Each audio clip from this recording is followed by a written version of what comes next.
Good morning, everyone.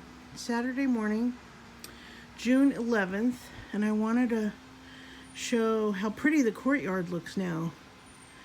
We cleaned it up, made a really nice place to sit, especially when the sun is out.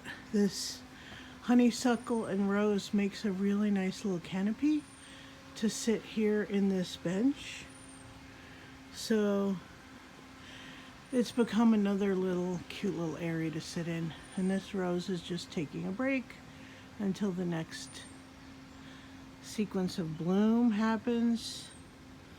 The fuchsia are really happy. Look at all those flowers and the buds. Oh my god, there's hundreds of flowers on this plant every year. It's just a happy little fuchsia. And it's a lemon balm, which Terry uses to make mint tea, which is delicious. We have mint in the garden, and Terry makes tea every couple of days, and it is delicious. That is a Brennera that really is happy here. I just transplanted it this spring from under the Daphne odora. And oh, it's so happy. It's got its own little spot. It's a shade plant, and it blooms the cutest little blue flowers in the spring. So if we go up here, you can see the jasmine, and that's got a story of its own. The jasmine, I planted in the back of the deck bed probably 10 years ago or more. And it never grew, we never saw a peep out of it. And last 2 years ago, all of a sudden, it just like exploded. That's the thing about gardening. You never know what surprises are around the corner, really.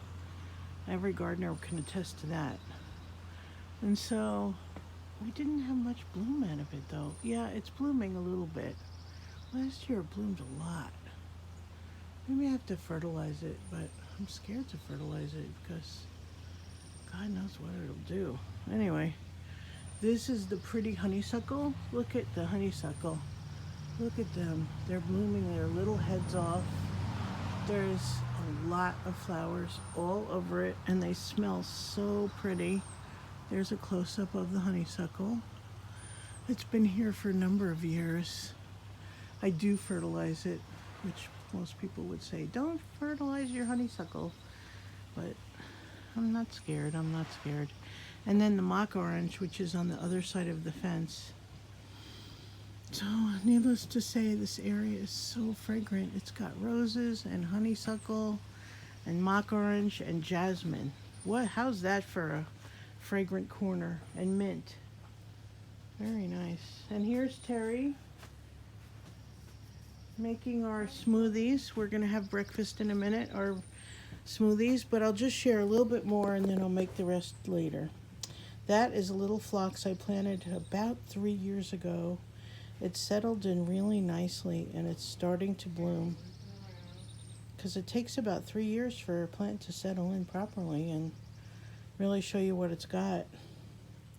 And this is the mint bed. A little mint spread a little bit, which we're happy about because in our garden, it's almost impossible for anything to get out of control because they're going to fight for their turf. There's so much other plants. And look at this geranium. This hardy geranium. It is probably the prettiest, biggest specimen you'll ever see for this geranium. I don't know how you would get a bigger specimen than this one. I just don't. It is literally over this whole side yard. Look at this.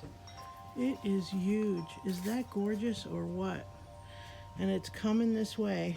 I have to basically cut it back so it doesn't take over. And this is the ajuga, and it's really settled in so nicely. It blooms all spring, which I have documented. So I'm going to go have my smoothie now, and then I'll do the rest of the yard today. Here's the cute little courtyard, we call it, where I do some potting up. Isn't that pretty? I'm walking over to the back deck where we're going to have our smoothies. This is my stained glass mosaic studio. That's a finished one. And that's a finished one. This is the first year I've ever done mosaics, and I'm thinking about doing this picture here. I'm still pondering since Mercury's retrograde, not making any final decisions. And look at this. This is the side yard. The mock orange is still blooming. It's been at least a month. And that's the first year of that hydrangea, and it's called Annabelle, and it's gonna get big. It eventually has these white puffs that get like 12 or 14 inches wide. And that beautiful fuchsia has flowers all over it. Look at how pretty that is. And that's a campanula waterfall, and it's actually throughout that whole bed. You can't see it because it's so full right now, but all right, thanks for watching.